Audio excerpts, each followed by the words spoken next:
Hi, I'm Mike Peterson, and you're watching a podcast where nostalgia comes alive. It's Jake's Happy Nostalgia Show. Roll it! Welcome to Jake's Happy Nostalgia Show, the podcast where nostalgia comes alive. Since July of 2021, Jake and his friends have interviewed professionals in the worlds of acting, directing, writing, puppeteering, and many more. Who will they be chatting with in this week's interview?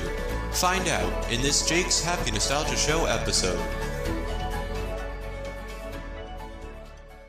Hey everyone, welcome to this episode of Jake's Happy Nostalgia Show, where nostalgia comes alive. Thank you for joining. Happy to be here with us. As always, I'm your host, Jake Dunbar, with today's always our co-hosts, Chris Bixby and Matt Bingle. How you guys doing? Doing good. Doing good. Hello, everybody. How you doing, Jakey?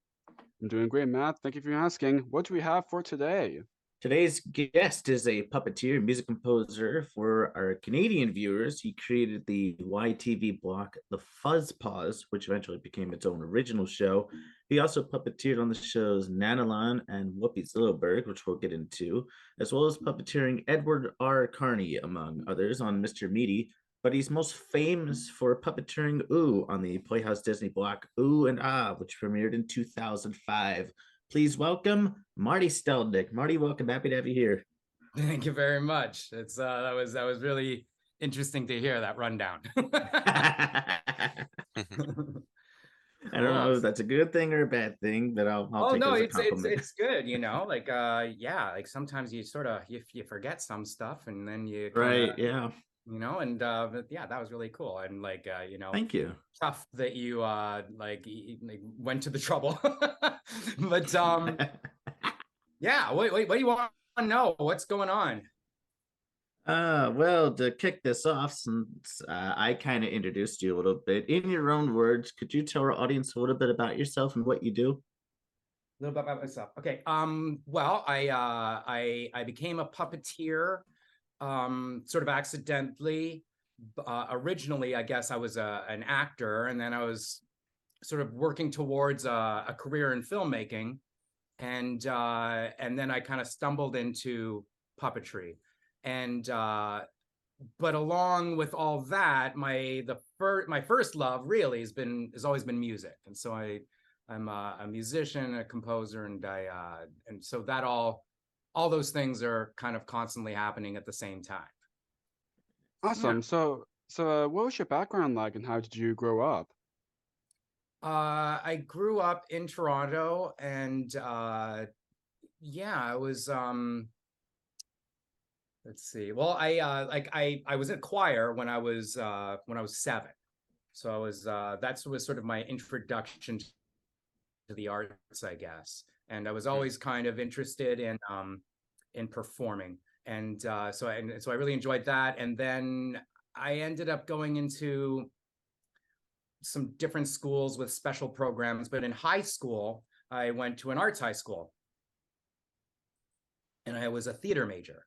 And so that was kind of my introduction to something other than just singing, and being surrounded by like-minded kids who were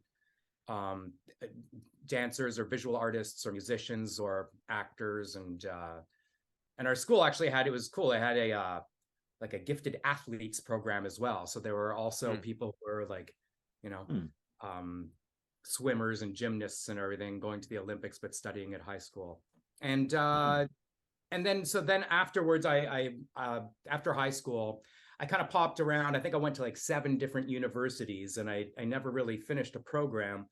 But when it came down to it, the thing that I was always best at, it was just performing, like regardless of what it was. And so when puppetry became a job that I actually could make a living at, I kind of, I dug in. And I think that's a big part of being an artist, is just sort of seeing where the opportunity is, and make sure that you get the, you take advantage of it. You can't take I think it's if you get too rigid, it's a dangerous thing. Right. Exactly. So I'm kind of curious, were there any puppetry projects you've enjoyed watching the most growing up? I really, I mean, I like live stuff a lot. Um, I like seeing sort of experimental things. I mean, honestly, my favorite thing is I mean, I'm lucky enough to have been doing this for a little while, and so I know a lot of the people who I get jobs with, and my favorite puppetry to watch is just when I watch somebody whose work I really respect, and I watch their mastery. You know, like I'm always impressed with if I'm working with Gord Robertson, like he's just so good. And Oh Frank yeah. Light Mhm. and Jason Hopley or Jamie Shannon, like they all have very different styles, and it's like, yeah, I really enjoy watching them. And Todd Goldersum, like, you know, they're all so radically different, not like in their approaches to performance, and whether that's like the craft of puppetry or their improv or like delivery and character work. It's I get a lot out of watching other people. Absolutely. So, Mhm. as we mentioned in your introduction, your puppetry career kind of began creating YTV's The Fuzzpaws. What kind of went into creating that? Okay, so like this is sort of an interesting story because I had no experience with puppetry at all, and but I had a couple of friends from high school who were doing all the puppets at YTV. They were the Grogs. That's Jason Hopley and Jamie Shannon. And so I thought, and I was going to film school at the time. So I thought I'm going to come up with a kids TV show, and I'm going to get Jamie and Jason to design, and they'll do the puppets. And then for sure I'll get a meeting with YTV, and I'll, like, you know, and then they'll make my show and I'll be rich and famous. And so I did all that stuff, and I went into YTV and I had the proposal, and they said, like, well, it's a great proposal, Marty. And I was like, great. So like, are we gonna like do this show? And they're like, oh no, we are not gonna do your show. but it's a great proposal. Like you'd do well here. I think that you'd be good if you worked here. And I said, well, you know, like I'd be happy to work here, but I don't know what you have in mind. And so we ended up talking it out. And then what I ended up doing was coming in as I was a writer working with the Grogs. So I was going to be a writer for the puppet guys because they were super busy. And at the time that this was happening, they were negotiating their new contracts, and things did not go well. And so they were kind of let go, but I was left there. And so they made me the head of the department. And I had never puppeteered a day in my life. And so I just started to kind of scramble. Like I had learned years before that there's no point in ever sort of saying, hey, I can't do this, you know, just sort of wait for them to tell you that. Just like, you know, keep going and keep doing your best and learning, and see what happens. And so now everything that we did back then was live. And so as a result of that, there were very few of my bosses who actually watched what I did, because they would sort of miss it. You know, they would hear about things, but they probably wouldn't watch it. So I suspect that we just had very bad puppets for a little while. And then I got better at it. And the Fuzzpaws were just like, we needed a new family of characters because the Grogs were so successful. But it was and that was the difficult part of the job, is that the Grogs were really the most popular characters on the station. And like there were all these live kind of like VJs sort of things, and we called them PJs. And but the puppets were hugely popular.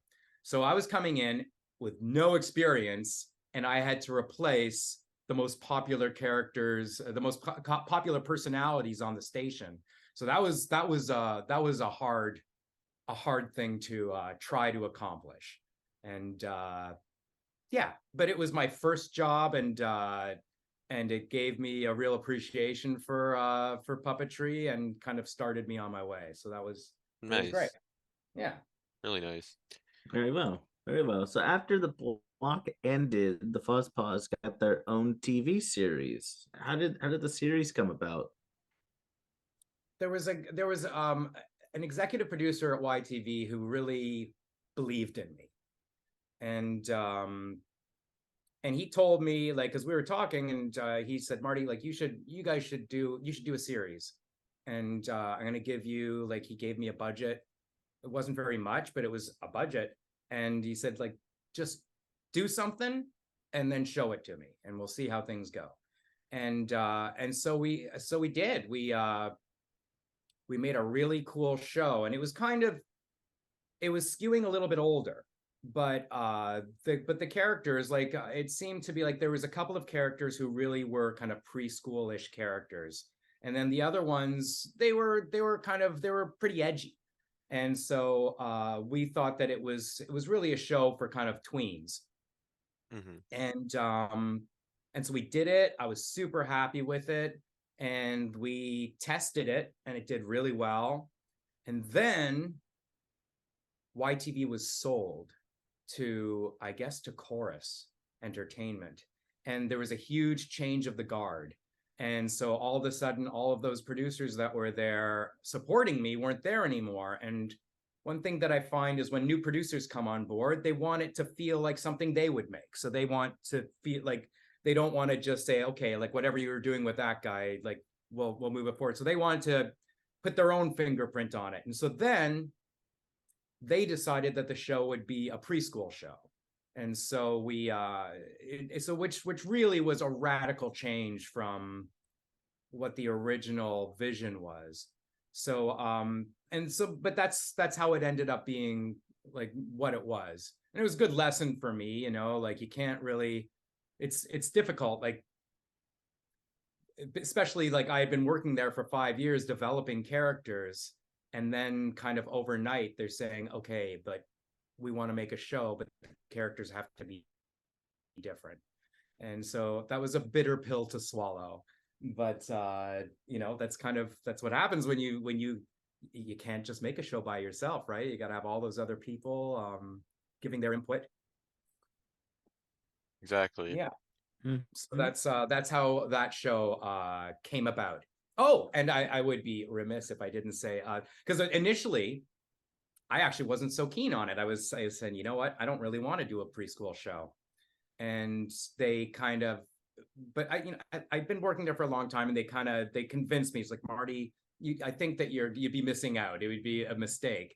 And so I said, okay, well, I'll do it only if I can hire all my friends.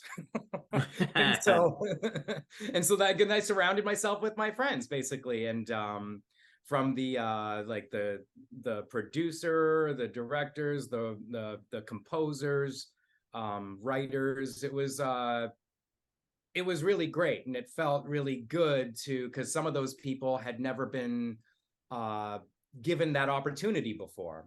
You know, maybe, like, they've been working one job but always aspired to this other job, and I was able to say, like, yeah, well, you're gonna do it with me, so let's, like, see what happens.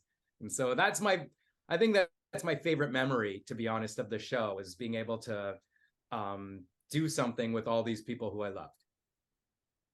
And that's what because you know, more recently I do a lot of work on larger American TV shows, and it's cool. Like, people love to hear stories about it, but the reality is, I'd rather work on a little preschool show with an 8-person crew than on Star Trek, where there's like 500 people. You know, I couldn't even begin to know, like, not even everybody in our department, you know, like, it's I love it when you work a day and, like, you want to hang out with them after work, and it's like, you know, you're all pals, and that's what I like best. Right. Nice. And another Nick Jr. show you worked on was Whoopi's Littleburg. What was that like?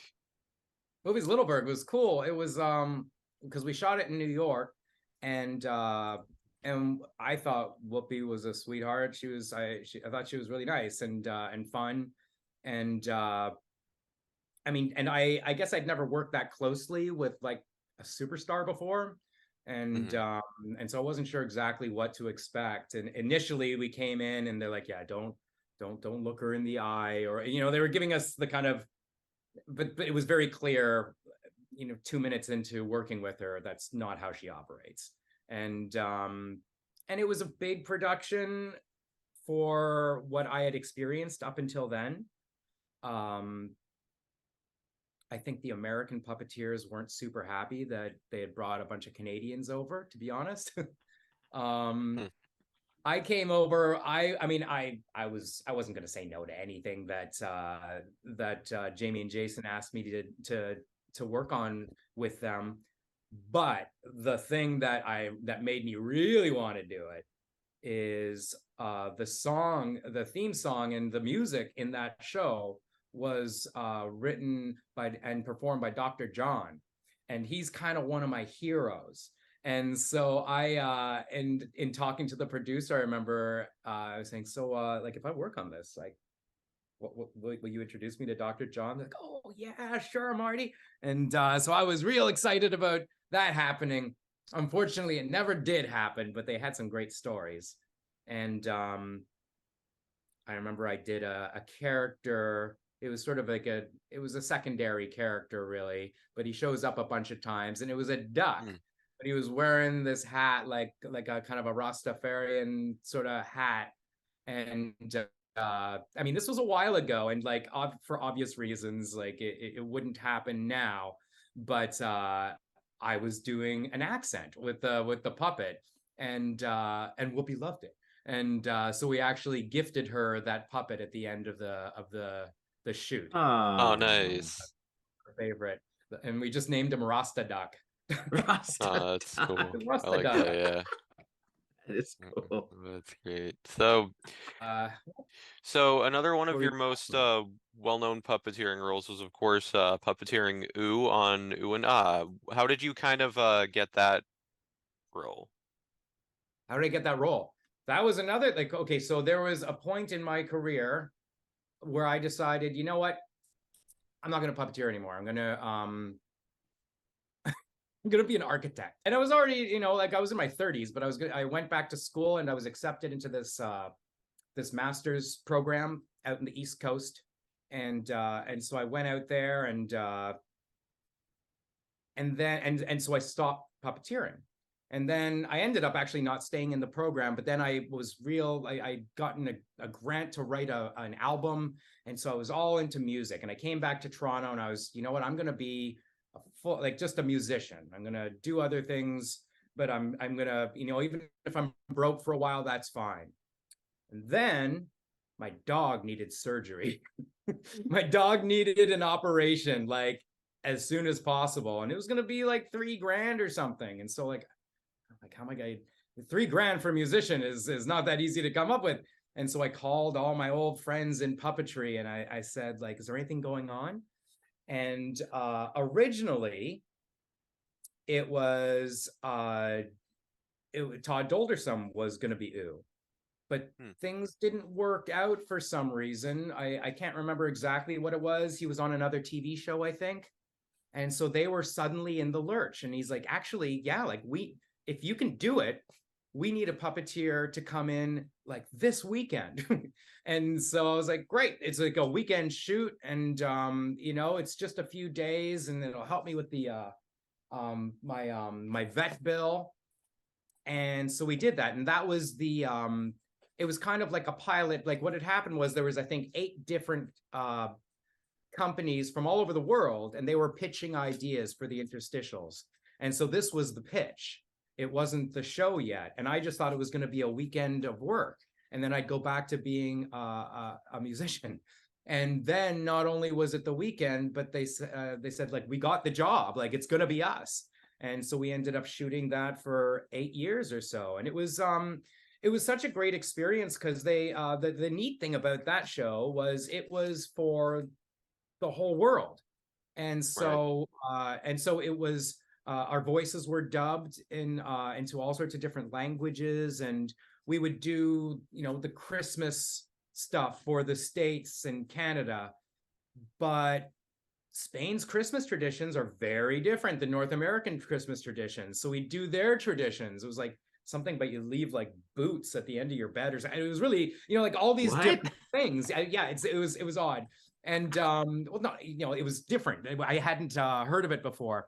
and we did stuff. I remember for and there were these executives that came in from all the different areas. We had like one for all the UK stuff, and for Latin America.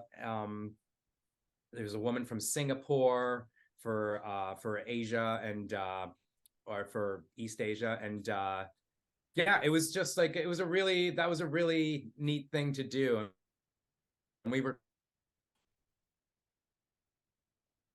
song some Disney playlists. I always wanted. I know that Jason, at one point, both of us were talking to the Disney executive, this guy who he's from LA, and he was because we shot it here for the most part. We only went there and shot like a few days worth, and we said, so you guys are using these videos like all over, and he's like, oh yeah, we use them everywhere.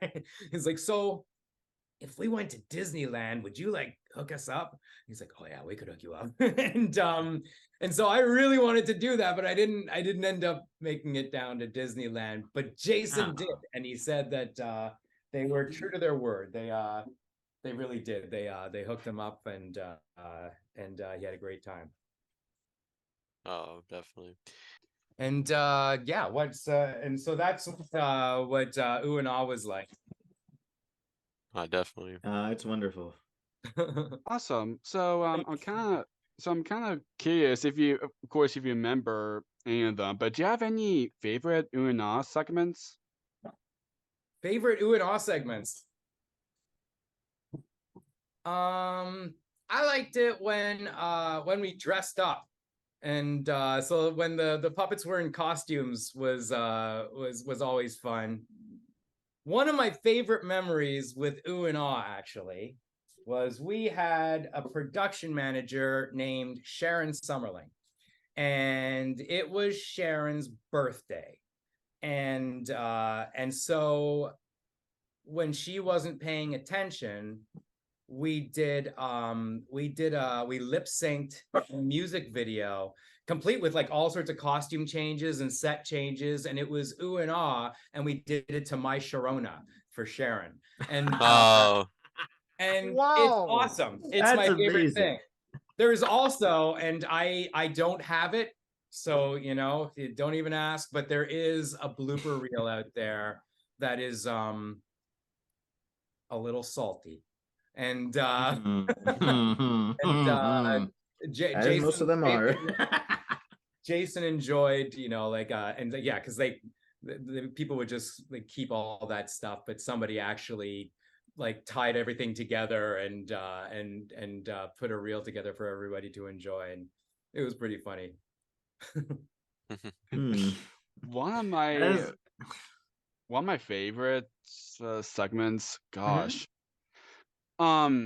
It's like where basically Ah was like was playing with one of his favorite like toys or something, and Ooh was like trying to sleep, and then Ooh was like you're being too loud, and then Ah was trying to keep being quiet, but he's still being loud, and then you're still too loud or something like that. Yeah, I remember that. Yeah. One of my personal favorites was the oh god, Monkster Size. That was a fun one to watch. I remember that one. That was one of my favorites. Yeah, I like that one. It's hard to, I mean, that was a long time ago, really, and Yeah. so it's hard to, I guess, like, I mean, that's the whole point of your podcast. Yeah, it's hard to remember specific ones, but it was like, it was one of those situations like I was talking about, like the guy who was doing all the lighting became one of my closest friends. I ended up being his roommate for a while, and Jason rather is, you know, I've known that guy since the 80s, and you know, all these people who I was friends with, and so there weren't a lot of people on set, and so it was just it was just really it was very warm. Like the wardrobe people and the puppet wrangler I'm still very close with. Like there's a lot of love on set, you know. I thought maybe that was my imagination. They might all hate me, I don't know, but I think that we had a good time. I would hope so. I mean, we ran for Yeah. 8 years. Right. Yeah, Yeah. yeah. Yes. One of my Uh, favorite segments is the monkey mail segment. Monkey Oh my Mail. gosh. Yeah. I'm trying to Yeah, remember that yeah. one. Yeah. That was Honestly, like the like one where they those. checked the mail and like a letter from like a certain show, Yeah. Oh, yes. Uh-huh. like whether it Now I was remember. Mickey Mouse Clubhouse or the Wiggles or Higglytown Heroes or any of those shows. Now I remember. Yeah, Yes. yeah. Mm-hmm. Yeah, Yeah. it was yeah, that was a lot of fun. It was a lot of fun. Absolutely. Yes. Yes. Similarly, do you have any favorite ooh and ah songs? I guess like I mean the one that I always that goes through my head is it was the monkey dance. It was like Uh-huh. Yes. but we did a recording of Randy Newman's like You've Got a Friend in Me. Yes. Yes, Oh, that's yeah. right. Yeah. Yes. Yes. I think that's probably my favorite. And Nice. the company that we worked for, so the Grogs joined forces with this other producer, and before he got involved in television, he's a composer and he wrote music, and so there was always access to like lots of studio time for music and composers and producers and all that stuff, all that kind of stuff. Nice. Yes. Nice. And it's really cool that that version's on the Disney Music Block Party album. Yeah. Yes. Yeah, exactly. That's Exactly. pretty cool. Mhm. Yes. So so now no worries if you don't want to do it. No worries, it's fine. Like, even though Una's kind of happened for like a while ago, but to those who are watching or listening, of the who are fans of Una, is it fine if we can hear a bit of Ooh? Sure, like his voice wasn't that different than mine. He just sort of talked like this. Well, you're being too loud.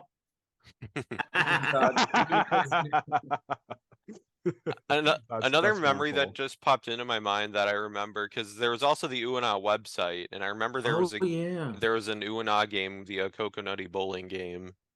Yes. Yes. Yeah. Oh man. Coconutty Bowling. I remember a little bit there. It seemed like for a while there, like I did.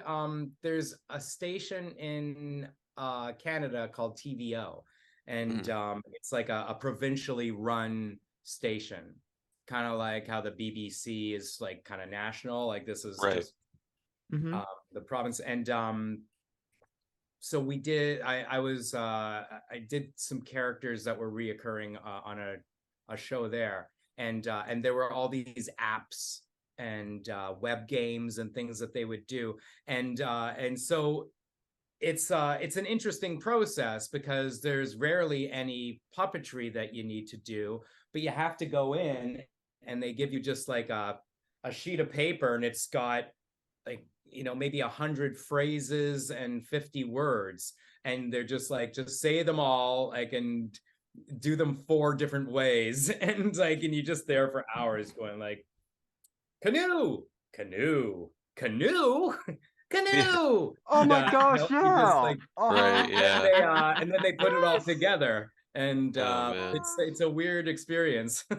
I bet. Yeah, I do. Yeah, I do remember other puppeteers, like especially Ryan Dillon. Oh yeah. Now, Who currently does Elmo on Sesame Street. Yeah, you talked about a similar kind of situation. yes, where Sure. like we're like Emily. Yeah, like It where you'd was- have to record like where you'd have to say Every- like someo's name like certain Every different ways. couple different ways. like and like almost like every name. Yeah. Like It was a lot. It was a lot. Well, you can imagine if it's Elmo, he's like probably doing that all the time. Oh, I'm Although I sure. wonder Yeah. now with AI, I wonder if it's like they can just kind of type it in, and then because they've got his voice, right? You gotta wonder. Pretty much. Yeah. And imagine next day, and when any puppeteers really can happen. Like the next day, like their voice be like not have a sore throat or anything because Sore of throat, those yeah. recordings. Yeah. Didn't Ryan say he had a sore throat after Mhm. that? Or Mhm. yeah, Sorry, I A didn't hear little, what, a what little was the last thing bit. you said? I was that- asking these guys if Ryan had a sore throat after he recorded all those Oh, I names. think so. Yeah, Because I'm Yeah, it's he so mentioned many that. names. Yeah, 'cause he It's so mentioned that many in the names and he recorded. Puppeteers Oh, part. yeah. Oh yeah, that's right. That's right. That's and right. and having to say it in such a high, kind of falsetto voice, Well, no, Yeah. well, like kind Elmo. of. I don't think it's a falsetto. I don't think His something close is. to it, but I don't. Oh, his is. His is. I Kevin's didn't think it. wasn't. Most of the I see. puppeteers that I Okay, know, yeah. most of the puppeteers I know don't come from a theater background and or music, and so they don't necessarily, because there's a lot of like warm-ups that, like, if you're going to do something like that, it's a really good idea to do all that stuff, but Oh myself yeah. included, I just kind of like, I'm always too, I was going to say too lazy, I'm just not disciplined enough really to do it. Like I know that it's good and I know I should do it, but I was like, I'll have the sore throat next week, it'll be fine. Deal with it. So moving on from ooh and you also puppeteered the character Edward R. Carney for the Nickelodeon series Mr. Meaty. Yeah. What was doing What that do you guys show think like? of Mr. Meaty? How'd you like Mr. Meaty? Very, very interesting show. I remember seeing Interesting. it on. I think it was It Nicktoons. was something. it was Yeah. something. It's on so many lists of like shows that ruined my childhood, you know, Right? like, which this is it's a badge of honor for me, but it was I mean, I did Edward R. Carney. I did a lot of characters in that show. Everybody did pretty much. And it was great.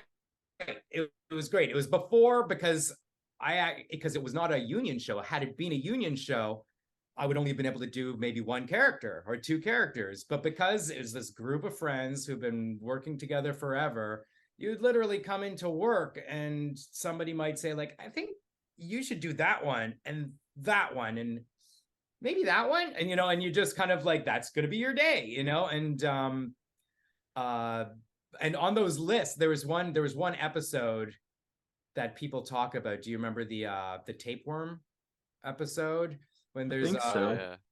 Parker eats a raw hamburger and gets a tapeworm, and they discover that it's like grabbing food right out of his mouth before he can eat it, and so they end up fishing it out of him with like a fishing rod, and it's this horrendous like moray eel looking thing with this round toothy, and I remember I was puppeteering the tapeworm, and then this guy who was supposed to be like the crocodile hunter, this Australian guy, comes and he takes it from them and he puts it back into his mouth.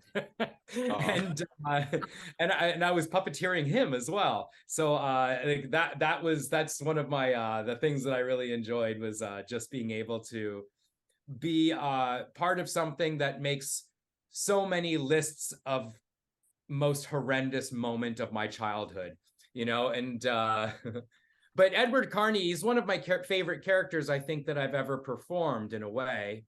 Like there's something that's really amazing in you have a character like that who's clearly like he's narcissist, but he's also like he's a psychopath. And but he's just like, he has zero regrets in his life. Like everything he does is the right thing in his mind. He's having a good time all the time. He doesn't worry about anybody else or anything else. And it's like, it's so much fun to do those kinds of characters and make him a bad guy. And then it's like just even better. And he was in a wheelchair, and that was like, it was a whole rig, and it was not comfortable. And so I would be like, the wheelchair was up on, I was sitting on an apple box that had wheels on it. So I'm sitting on that, and then there is a rod that came up and attached to the wheelchair. And there was a hole in it, so I could put my hand in, and he'd be sitting there. And then I had I had Todd Dolderson was like, he was wheeling me around, and it was just super fun. And between that guy's sort of like anger and violence issues, and just the weird way in which he was performed, and is just like his crazy design, like that thing was just like, he was horrendous, and he just Right. looked even worse in real life. Absolutely. Before I'm gonna ask the next question, I have to go back to Una just for a quick second because that just popped in my mind. But Yeah. Sure. but definitely one of my favorite Una songs is definitely the theme. Oh yeah. The theme and the closing song too, where it's like Closing song too. bye bye or something like Bye that. bye. Yep. Yeah, and yep. the theme's like, he's I, he's you, he's red, he's blue, and we're here to play with Yes. you. Yeah. Yeah. Oh, right. Oh Yes. Yeah. Yep. I think that was before they became the official host. I think because it started out as like a little like interstitial thing, and then they became the official host. And became the official host a couple years later. Yeah. And all the music, if I'm not mistaken, was written by this guy named Douglas John, who just this like incredibly talented guy. And he actually was like, he was a pop singer in the 80s. And oh wow. And he like, I don't know if any of it made it to the States, but just such a lovely guy and just crazy talented. And and he worked for that producer that I was telling you about, and wrote a lot of really beautiful music for that guy. Nice. Yeah. Yes. Nice. And oh gosh, I know we did a touch base about those. Well, one of them were basically where Una described the Larry was comes next. I remember where they spin the wheel. What shows on next? Oh something yes. like that. Oh yeah, that was one of my favorites too. Yeah. Yeah. The wheel is neat. Yes. Yeah, they had to get really creative because we shot so many of them, and we would shoot them in like little blocks. So it would be it wasn't like we would shoot a year's worth in a month. We would shoot every couple of months. We would shoot for a week or so, and which is the greatest schedule for me ever. But and like some of them, the longest one is only maybe 2.5 minutes or something, and or as short as 15 seconds. And you really like, I remember there was a whole day of ones where you're just saying, "I make up Bob the Builder is coming up," and and you're sort of like right, because you have to mention all those shows. All those shows, and there were a lot of them. And you had to get in like the very bare minimum that you could say still is just squeaking in at 15 seconds. Because you have to be also with kids stuff, they ask that you are particularly, you speak well and clearly, right? Because you can't have a character who's like for little kids who's slurring or like or like you couldn't have somebody who talked like Carney. And so you have to be real clear and real fast and also be that character, and you don't want it to sound like it's rushed, but it's got to be rushed. It's actually kind of a tall order. It's a skill like people have for sure. I guess some people who do I do that for a living, like do voiceovers, I guess, like, they probably get pretty good at it. Although I've noticed, now you probably know better than me, in podcasts, sometimes I'll listen and like, they'll do the kind of opening or closing credits, but it sounds like somebody just sped it up. Like it's actually just so incredibly fast. Like, just like even the beginning of like This American Life or something like that. It sounds, it's okay. What, you're laughing? Why you're laughing? Yeah. Tell me what you're laughing about. Right. No, yeah, I kind of hear that with podcasts too sometimes. Like sometimes like what we do is we have guest use station IDs, but we usually don't speed them up. I mean, sometimes we'll like edit them, but we don't really speed them up because it kind of sounds unnatural. Right. I mean,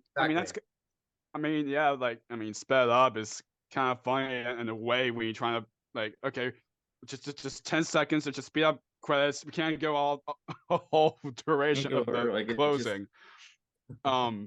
It's just, but I mean, it makes sense in a way because you're trying to get all the just the episode and the credits, all that, just all the all the time, and all those times, not Yeah. more than that, because time restrictions and all that. Right. Yeah, Right. yeah. I was just thinking about something that I really enjoy, like you from before when you were asking me like something like puppet show that I really enjoyed watching. Yeah. And Mhm. I've been lucky enough to work on Chucky for the last couple of years. And that puppet it's so interesting because it takes like there's two people operating the actual doll, and then there's four people basically doing like the arms and the fingers and the hands, and then the mouth, and then the eyes and the brow. It's like this real teamwork kind of thing. And I really love watching everybody working in unison like that, and when you get a team of people who are like, you have choreography, but you're also, to some extent, it reminds me a lot of music. Like it's like you're in it's like you're playing jazz and everyone is listening to everyone else, and you're waiting for your moment, like, and you don't want to, you don't want to play notes that aren't necessary, right? You want to work with the other people. And so if you have I did a movie called Come Play, and it was this 8-foot monster, and there were Wow. 3 or 4 people operating them at any given time. And but yeah, having a real 8-foot monster walking, and like it's really if you're gonna have all those people working together, you've really got to be in sync. And that kind of thing really excites me, like when everyone's kind of working together like that. So now you also voice the characters Grant and Iggy on the Yeah, series What's Your News? What's that like, getting to do that? it's it was great. Like it was that show was really interesting. Like it was a motion capture show. Hmm. And uh yeah, we did all, like I was telling you, that producer had all these studios, or recording studios. And so myself and Todd Doldersom were doing the two hosts. You're right. And then we also had, yeah, there was Iggy, and I can't remember his buddy's name. And oh no, wait, what did you say? Oh yeah, Grant. And then there was Giant, right? Yes, that's right. Yeah. Mm-hmm. I Yeah. remember Giant. Yeah. Uh-huh. Was Yeah. I don't know, yeah, and that was a while ago too. But that was really fun, and that was a thing where like I was telling you, you're doing a whole day of just doing voice, so you really, like, you have to take care of your throat, because if Oh you yeah. come in and you have a sore throat or you have a cold, you can, like, I mean, you can get around it sometimes depending on how bad the cold is. But if you have a sore throat, it's not going to get better if you're going to come back tomorrow and not warm up. And but like I said, like, people that I love, like I have really fond memories. I had a dog named Gertrude back then, and uh Gertrude came to work with me. So when we were doing Nanoland, when we were doing, actually not Nanoland, it was I got her after Nanoland, but when we were shooting Mr. Meaty and Ooh and Ah, Gertrude was there every time. And she would just kind of hang out on set. And she got to know when breaks were, and she would just get up, and I'd be sitting there with the puppet, and then all of a sudden I'd feel something on my leg, and I look down, and it's Gertrude.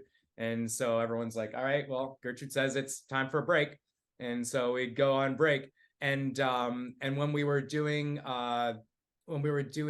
What's Your News, I remember same kind of thing, but she couldn't come into the recording booth with me, or recording room, because if she rolls over, it's going to pick up that sound.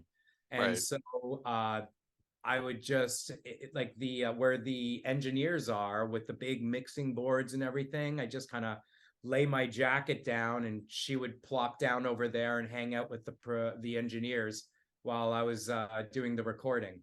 But and those, yeah, like those engineers, like I would I go out for brunch with them with my like we were all friends. We were all friends. And so yeah, it was great. It was great. That's wonderful. I remember watching it because I remember watching it from Sprout.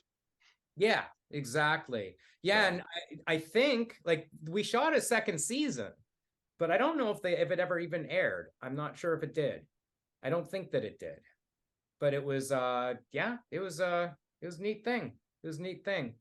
And I got to work with Brian Herring. Do you know Brian Herring? He's a pretty like you should see about talking to him. He's a great guy. He's from England. He at the moment his big thing is he does all the puppets in Star Wars. So he's BB-8, and but he's wow. also, I think he's kind of like the captain. Like I haven't really been in close with him in a long time, but I worked with him on What's Your News, and just like what a great guy, and great guy to work with. There was a story I was going to tell you about him. I can't remember what. I don't know. Anyway, he was on What's Your News as well, and so it was great to see him work and get to know him. Yeah. Whenever I do if I'm doing a show and I'm working with people from out of town, I go out of my way to try and like, take them downtown or show them some stuff. And partially just because I think it'd be a nice thing to do and fun, but also partially because, then maybe if I'm in their place in town, they'll take me out, but yeah, I think that as I've gotten older and I've heard a lot of people reflect this, I think when I was younger, you want to work with the best people and you want to become the best at what you do.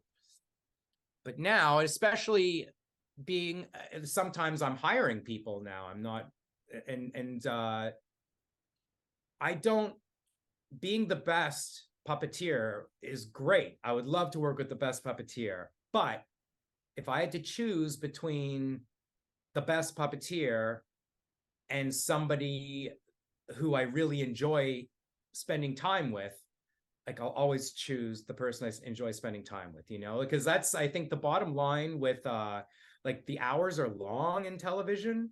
And if you're working with somebody who you don't get along with, like it's really hard. And I'd say that if anybody asked my like number one piece of advice for people who are trying to work in this industry, I would say like just remember that people hire people that they enjoy working with, and they'll do that before they like I don't know anybody who's like just looking for the greatest whatever. Like they want somebody who hopefully is the greatest, but even more than that, somebody that they will enjoy hanging out with for a 16-hour day or whatever, who won't drive you crazy. Right. Yeah. If there's someone who's going to drive you crazy, like they will. Mm-hmm. It was a neat idea, and there was some great people. Larry Merkin. Larry Merkin was he was involved with Fraggle Rock in the original series. Yes. And, he's, I believe, a writer and a producer. He's friends with Jim Henson. And he was like, yeah, he was good friends with like all that crew. And he ended up, I think he married a Canadian, and that's how he ended up in Toronto. But he did What's Your News, and then he did Hey Opie, which I almost did with him. But he's another like just such a great guy, and so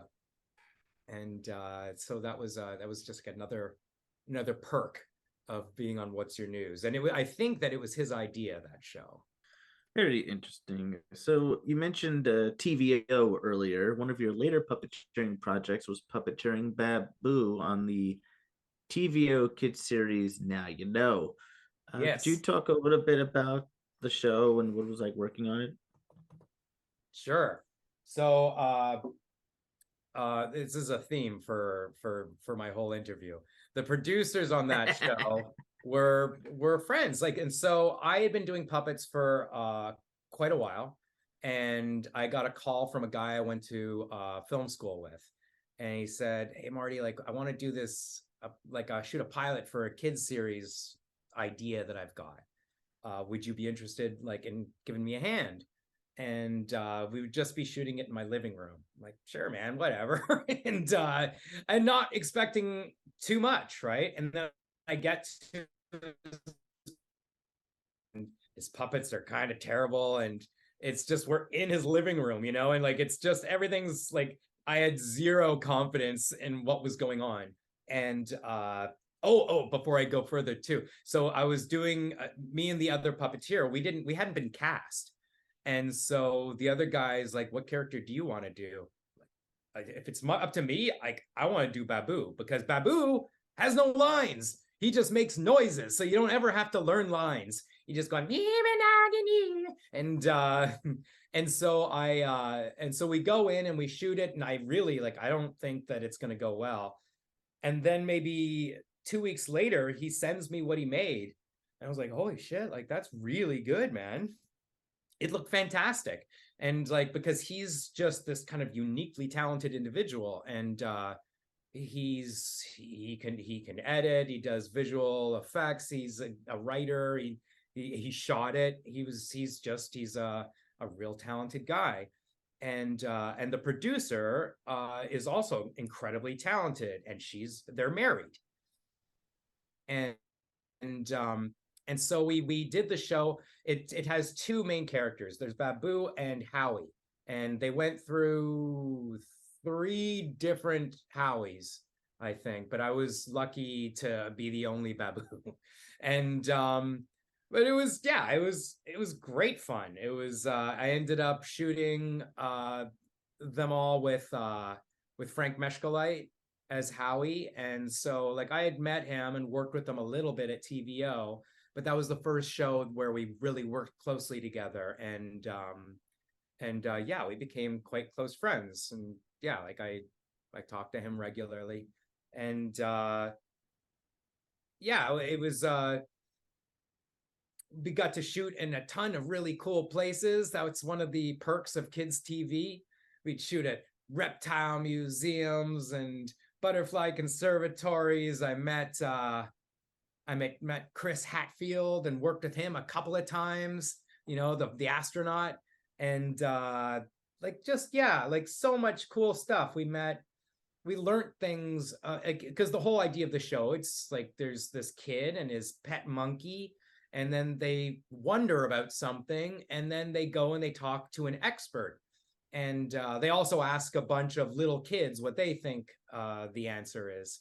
And so we learned all sorts of stuff about, we went to a recycling plant, we went to a water treatment plant, we went to those gigantic telescopes with astronomers, and we anything that you can think of that's kind of cool, vermiculture, beekeepers, all these things. I got to puppeteer in a bee suit, there's a lot of fun to be had in those shows. And so that's that was always a really cool thing to do. Although I remember being at one point, I was doing something at that reptile museum, and I had the monkey on my hand, and he's not huge, he's about this big, and he's got real long arms. And the guy who we were talking to had a python, and he's got it sort of in his, and it's freaking huge, right? It's this big around, and the snake is just looking at Babu, and he's staring at Babu. And I'm like, is that what I think? And he's like, yeah, he's sizing him up to see if he's a meal or not. I'm like, and so that was that was a little concerning, but it was super fun, and got to play with tarantulas, and went to zoos and all that kind of stuff. So yeah, it went up on a hot air balloon, helicopter. At one point, we went up in this little tiny airplane, and we wanted to have Howie and Babu. Frank Meshkalite's 6'3", So like, we're not all going to fit in a 2-seater airplane. So I went up by myself with both puppets on, just sitting down. So unfortunately, I couldn't see out the window, which must have been really cool, but it was very fun to do. Uh-huh. Very nice. Definitely. So aside from puppeteering, you've also written and acted in some of your own live shows. Can you kind of Yes. talk about how that kind of came into play? Well, it's always been my favorite thing. Like, theater is by far my favorite medium. And music, of course, is my first love, like I said. And at one point, so Frank Meshkalite was doing a live show called My Big Fat German Puppet Show. And which was brilliant. He had this gigantic kind of fat suit, and then he would open up the stomach, and there's a stage in there, and he would have all of these kind of like tabletop puppets that he would be operating from inside the suit he was wearing. It was brilliant. And but he was real nervous. He had never performed it before, and he's like, Marty, I need somebody to open for me. Like, just do 10 minutes, 15 minutes of anything you want. And so I ended up doing, it was a milk carton that sang and played the harmonica. And it was a song called Inside of a Cow. And it's the milk singing, I used to be on the inside of a cow. And, but baby, I'm another thing now. And anyway, it was really fun. And then I decided to make a whole show.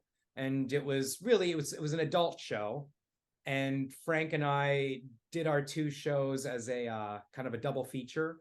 And we played some theaters, but my favorite place, we went to this one, it was kind of like a live music venue.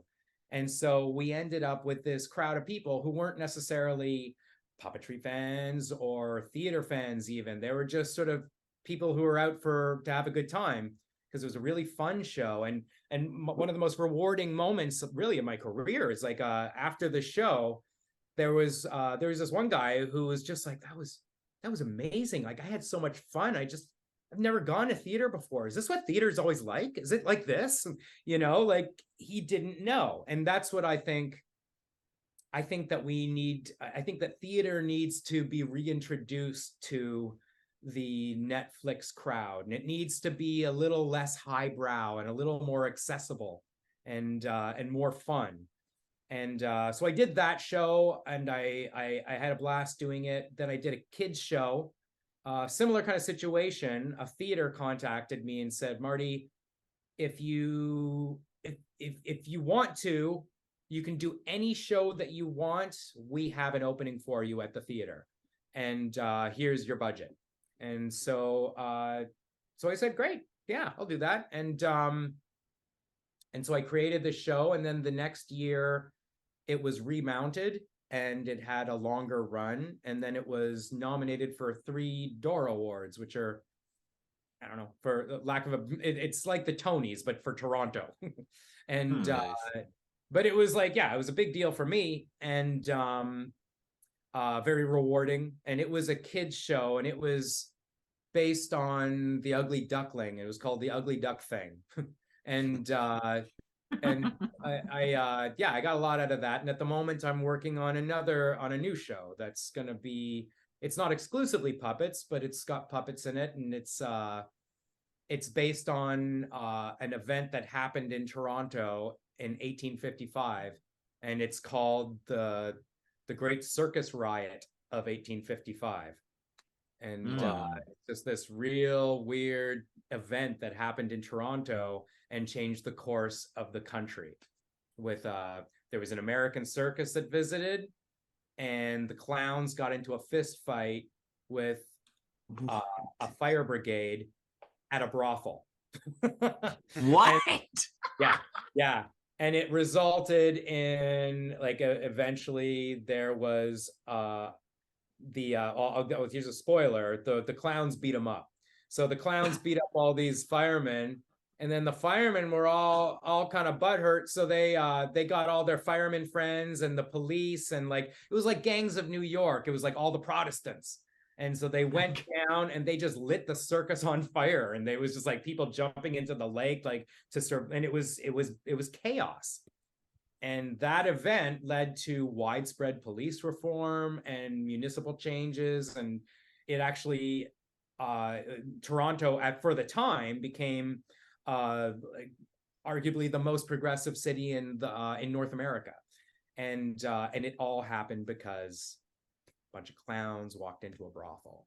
And so that's what my next show, my next musical is going to be about, and it's going to be kind of for all ages, but it's going to be a larger scale production with puppets being designed by Jamie Shannon of Nanoland. And Oh, nice. Nice. yes. So, how did becoming a musician and composer come into play for you? Well, I'd always been a musician, and I've always had bands, or I'd done a lot of session work for other musicians as a singer and as a harmonica player, and although I play guitar now as well, but particularly when I was at TVO, I'd be working on shows, and then they'd need music, and they'd need a song, and so I offered, it's like, well, like, I do this. And so I did some songs for them, and I had then some other shows contacted me and said, like, would you write a theme song for this show? And so there've been a few times like that. And then, of course, I write the music for the musicals that I've performed as well. So both for The Ugly Duck Thing and for Rooster Kane's Curio Emporium, and now for this Circus Riot thing. And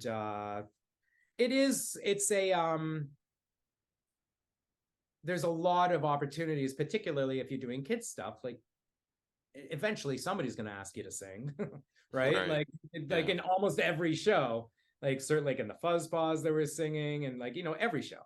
And so it helps if you can do it. Another one of my favorite things that I ever did was, there was actually this short opera film called The Perfect Match. And I did that for this independent opera company called Tapestry in Toronto. And I ended up puppeteering once again with Todd Doldersom, and it was a sock puppet thing. It was just, we both had sock puppets, and there was some sets, and they lived kind of in a sock puppet world with all these, like, like people going through the park with a carriage full of baby socks. And it was it's like a 5-minute song, and it tells a story, but it's an opera. And so my experience in music has always been relatively straightforward, like in terms of time signatures and just sort of like the technical side of like the theory of the music that I was performing. But in opera, it was so different. And I think that had I not been experienced in music at all, it would have been a lot harder, because there were moments where the time signature changes just cause, like, it's not like a pop song where things sort of, it kind of goes along the same way. And if it changes, it's usually a big deal. But and I would always be like, I find that when you're doing ADR or you can often feel when the thing is the right time, and you're coming in at the, like, you can, it's like having timing in a joke. If you're really good at it, then people, they'll leave just the right amount of time, and then they hit with the punchline. And so I find that music is very similar. Like, you just wait that little bit. And so that's what I was trying to do at this one moment. Because the song was already done. I'm just